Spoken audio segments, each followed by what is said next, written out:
What's up guys? Today we are diving deep on Milan Fashion Week. We are checking out more menswear shows from Spring-Summer 2024 season.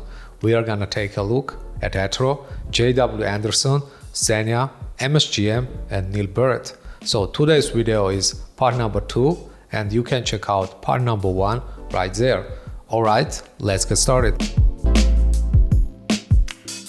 Marco De Vincenzo presented his second standalone menswear collection at Milan Fashion Week. His first debut Etro collection was all about Etro's textile heritage.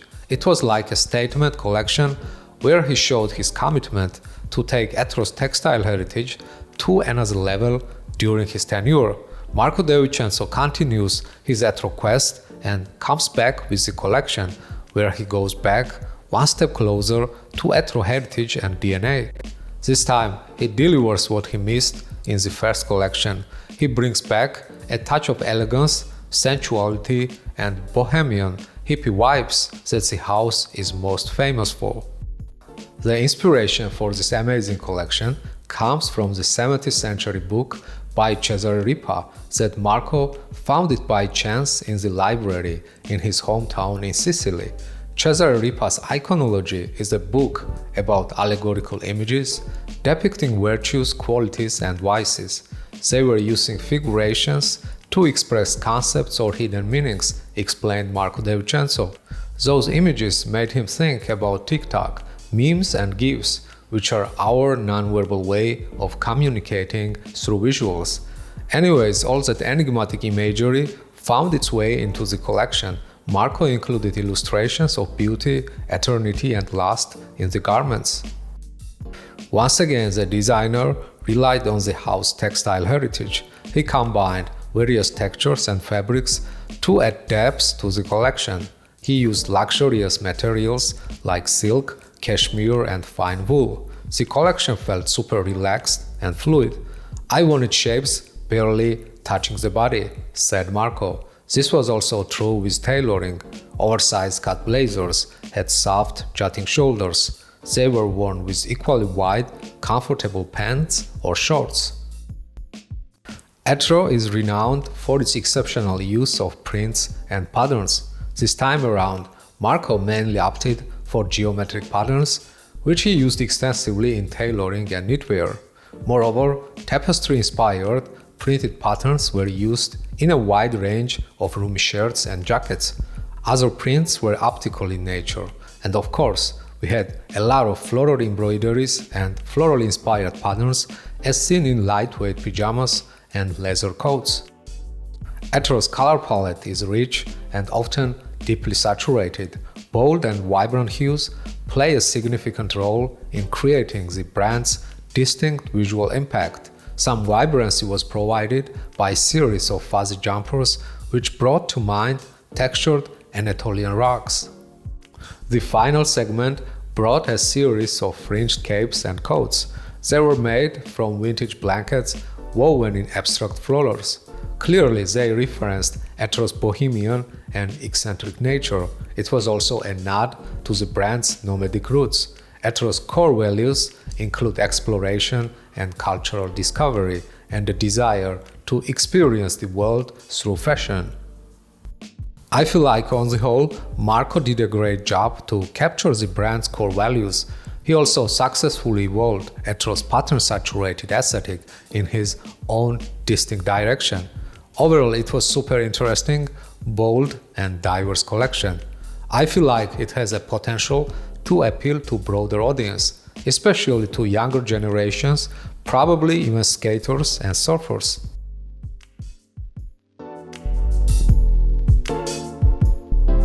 Jonathan Anderson and his eponymous label JW Anderson was one of the most anticipated moments of Milan Fashion Week. Irish designer, famous for his innovative and avant-garde approach to fashion, celebrated the Spring 24 season with a collection grounded firmly in reductionism and surrealism. His collections are always rich with artistic and cultural references. They usually manifest in prints, patterns, or design elements that add depth and storytelling to his collections. This time around, he decorated the set design with blue and white stripes. Inspired by Cornish ware, a ceramic style once super popular across the British Isles. Things that are around you can become part of you subconsciously, explained Anderson. Show invitations that he sent was accompanied with a lovely blue and white striped Cornish ware mug. Other influences come from his childhood, and oddly enough it's rugby related. Jonathan's dad, Willie Anderson, served as a captain in Ireland's rugby union team, and it is reflected in the collection extensively. A lot of rugby-inspired shirts were put on display. They were accompanied with schoolboy shorts with an extra panel at the side, probably with enough room to fit a spare leg. Footwear looked equally original. We had high platform clogs dominated the runway, ranging from sleek silk to polished leather. Alright, it's no secret that Jonathan Anderson loves bumper details. He is a huge fan. Well, this time around he designed knit vests with two bumpers inserted diagonally up the front of the torso. They can be practical in nature if you fall or a stranger bumps into you. Apart from bumpers, we have a lot of cutouts resembling a plunging v-neck. This interesting detail helped a lot to make otherwise super casual sweatshirts and hoodies more interesting and presentable. Jonathan Anderson is always on the lookout for new ideas when it comes to exploring new material and fabric. This time around, he tapped into cozy textiles by experimenting with wool and knits. Jonathan Anderson said around 70% of the collection was knitwear. He designed such an attractive and entertaining pieces. Probably the Oscar in this category goes to knitwear with balls of yarn. Knitting has become such a craze, and this is going back to the raw materials, explained Anderson. Apart from that, we had waxed knits in a mesh that vaguely resembled fruit bags and old-school collapsible shopping totes. Oddly enough, they were inspired by the 70s couch that Jonathan Anderson has it in his office. Other memorable pieces included knit vests resembling a maze. The collection incorporated a diverse range of textures that Anderson likes to use to add depth and visual interest to the garments. He even designed fuzzy knit sweaters inspired by map heads. J.W. Anderson never disappoints when it comes to original and interesting silhouettes. He does it by distorting classic shapes and silhouettes. This becomes apparent looking at those extra long, asymmetrical tank tops distorted with slits and holes. Once again, Jonathan Anderson transforms our perception through his designs. He loves to turn the banal into the bold and the plain into the peculiar. Another example is a classic shirt. He spiced up that normally banal garment by elongated its front placket. That simple detail totally transformed this plain garment to something bold and interesting. On the whole, the collection was highly inspired by things that surrounds Jonathan Anderson, his father's rugby background, Cornish ware ceramic pieces, and even 70s couch in his studio. He infused all of that with his love for art movements such as Cubism and Surrealism. Once again, he pushed the boundaries and experimented with a wide range of fabrics and textures, especially wool and knit in this case. His designs challenges the status quo of fashion, and that makes him a distinctive and influential figure in the industry.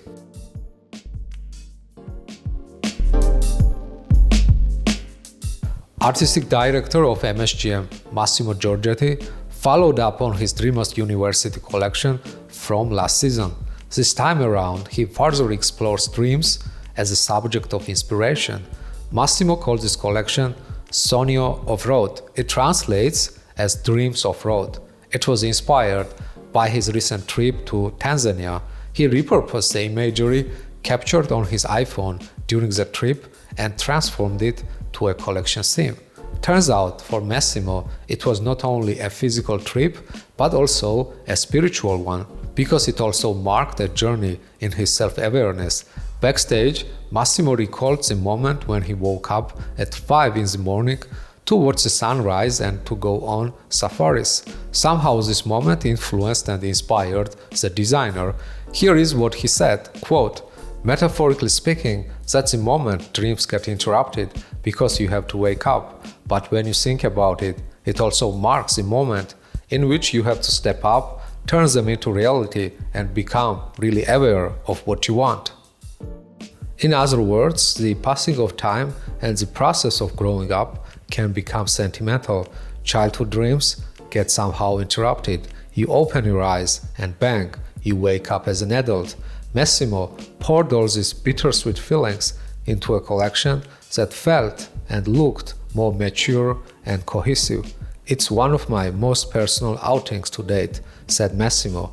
This greater self-awareness was reflected in an elevation fashion-wise, expressed through his choice of fabrics, his bigger focus on tailoring, as well as more diverse casting. The show was staged in a concrete bunker. The lighting system was very artistic. Models created a random directional lights with flashlights they were carrying by hand. The collection's hues ranged between the ethereal and the terrestrial. We had earthy tones reminiscent of sand, and we had blues and lilacs reminiscent of the sky and beyond. Massimo's saturated iPhone photos of Tanzanian nature appeared on bowling shirts and tank tops. We had vibrant orange hues igniting the collection, just as they set the African horizon ablaze during savanna sunsets. Safari elements that fueled the designer's inspiration included practical designs such as multi-pocketed shirts, overshirts, wide-leg cargo pants, and shorts. We had utility-inspired accessories and safari essentials such as multi-pocketed camera bags, hiking hats, and rugged desert boots. MSGM models look like safari tour guides. Alright, as I mentioned already, Massimo put a bigger focus on tailoring. We had garments cut in relaxed shapes, channeling the sophisticated yet laid-back attitude. Oversized blazers and roomy pleated pants featured washed-out effects on lapels and around the pockets. Also, we had leather suits patterned with textures of the earth, referencing muddy adventures of African safaris. A lot of prints were inspired by the African wildlife. We had garments inspired by cow prints and zebra prints. Massimo also referenced African nature and terrain. Knitwear and denim look like they've been burned through fire or stained with natural terrain. African daisies appeared on denim ensembles and oversized knits. These looks still channeled that joyful and young-spirited attitude that's so central to Massimo's MSGM. On the whole, the brand celebrated individuality and self-expression, coupled with youthful energy and bold color palette. It effortlessly captured adventurous style and mindset inspired from Massimo's Tanzania visit. The collection was indeed special, with its striking and unconventional use of prints and patterns. Probably the biggest novelty in this collection was pragmatic tone and growing up vibes that Massimo captured in this collection beautifully.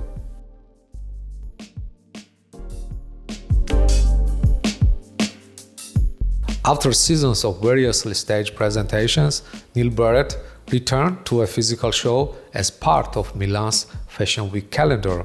Barrett started his label in 1999. Before that, he had pleasure to work at Gucci and Prada. In fact, he was the one who pioneered the Prada menswear line. His work at Prada was incredibly influential, establishing what some people believe to be the blueprint for minimal menswear. Alright, Neil Barrett named his Spring-Summer 24 collection as Core Coats. As the name suggests, he pulled inspiration from the minimalism he pioneered in the 90s. Since minimalism and quiet luxury is back on the fashion forefront, Neil Barrett's distinctive style has become relevant than ever. His precision, the obsession for details, and love for fabrics blend together as one in this collection. The ultimate aim is to find solutions for people's lives through the clothes they wear, explained designer. For the start, he loosened up the fit of the former tailoring he favors. He made it less strict and modernized the silhouette with slightly roomier proportions to accommodate different ages and body types. Light and soft tailoring was juxtaposed with heavy paddle boots. This interplay between light and heavy made much sense. Seemingly, chunky footwear served as a solid basis for the outfits made up with soft and light garments. We did not have much diversity in the collection, but there was the simplicity and elegance with details. Looking at the shirts and tops layered over a white t-shirt, the area is always right amount that picks out from the collar and the hem. Even cardigans, not easy garment when it comes to elegance, look properly modernized and refined. They are revisited in gray sweatshirt material with hoodie-style pockets. The use of high-quality fabrics is a hallmark of Neil Barrett's collections. His choice of fabrics always adds a contemporary feel, contributing to the overall refinement of the garments. Neil Barrett often favors a monochromatic color palette with white and various shades of gray. These minimalist colors allow the focus to remain on the clean lines and shapes of the garments. This time around, he introduced some flavor by using acid green, lemon, yellow, and pale blue. It made the collection look more energetic and useful. Neil Barrett did such a great job. He perfectly met the utilitarian sophistication with 90s minimalism. Overall, the collection featured well-tailored garments with sleek and refined silhouettes, coupled with modern cuts. Neil Barrett is British, so we had the perfect combination of British cuts and masterful Italian craftsmanship. Once again, the collection underlined a futuristic vision for the label's contemporary and masculine fashion.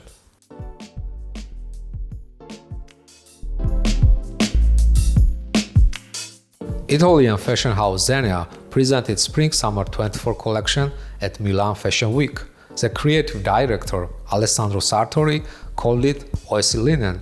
It aimed to promote and make a proud display of transparency and to reveal a crucial yet often unseen process in producing and developing linen fabric. The fashion house is committed to certify linen fibers as 100% traceable by 2024. It's a big step from ZEGNA in promoting sustainable fashion. The brand did the same thing last season, where they focused on cashmere. So Oasis Linen, along with Oasis Cashmere, has become the brand's trademark of traceability and accountability. As expected, linen fabric played an important role in this collection. Most of the garments were made using this precious fabric.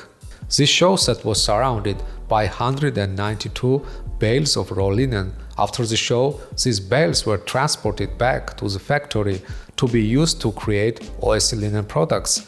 This show was staged at the San Fedele Square in Milan. ZEGNA's artistic director believes that the square is kind of hidden gem, less trod by tourists despite its proximity to the La Scala Theatre and the Duomo Cathedral. In the center of the square, there is a bronze statue honoring the writer Alessandro Manzoni. His novel The Betrothed is counted as a key literary catalyst for the fusion of national Italian language. According to ZEGNA's artistic director Alessandro Sartori, this collection is a result of his recent quest to find perfect uniform for men that would not feel like conventional and traditional uniform, like a classic suit. What's the new suit of today? That's a question Alessandro has been asking himself. In his view, the new suit is a new form of wearing two pieces made in the same color and fabric. It's based on the idea of creating a system of elements, tops, bottoms, underpinnings, and accessories that can be combined and self-styled however one prefers. It's the idea of the uniform that prompts non-uniformity. The suit as matching jacket and pants no longer applies. Today, everything goes with everything, and this frees the customer who can play with shapes and hues explained Alessandro Sartori. Quiet luxury is a term on everyone's lips these days. In the show notes, Alessandro briefly touched on this topic. On the one hand, luxurious fabrics and fluidity makes the collection look quiet and luxurious. On the other hand, there is also the tension in the details. The richness of colors and the freedom of infinite combinations suggest it's not quiet at all, explained Alessandro. Anyways, quiet or not, the collection was amazing. Alessandro managed to blend wearability, practicality, and elegance together as one. The volumes were fluid, silhouettes lengthened and airy, and cuts rounded. Deconstructed jackets with low or standing collars and round neck shirts all contributed to the effortless yet practical aesthetic. The designer underscored that each garment was made of highest quality. Even the sleeveless tops were all tailor-made, taking up to 12 hours to complete for the perfect fit. Alright, among the carryovers from the previous season, we have sack jackets with 3/4 length sleeves, here available also in leather. The same technique is extended to other garments. We see cropped sleeves on shirts, shirt anoraks, and even bomber hybrids. As for the accessories, a lot of looks were complemented with knitted triangular scarves and knitted caps. We see various garments such as tops and jackets carried by hand and used as accessories. The color palette was exquisite, ranging from mint green and orange to flamingo pink, juxtaposed with earth tones and some grays. ZEGNA Spring-Summer 2024 collection aimed to provide a versatile and stylish closet for a changing world. It celebrated understated luxury, comfort, and adaptability, catering to a modern lifestyle where fluidity between work, leisure, and relaxation is essential. Alessandro once again set standard for contemporary man. His soft suiting and menswear uniforms were done by promoting sustainable fashion. It was like a statement that sustainability does not mean a lack of style.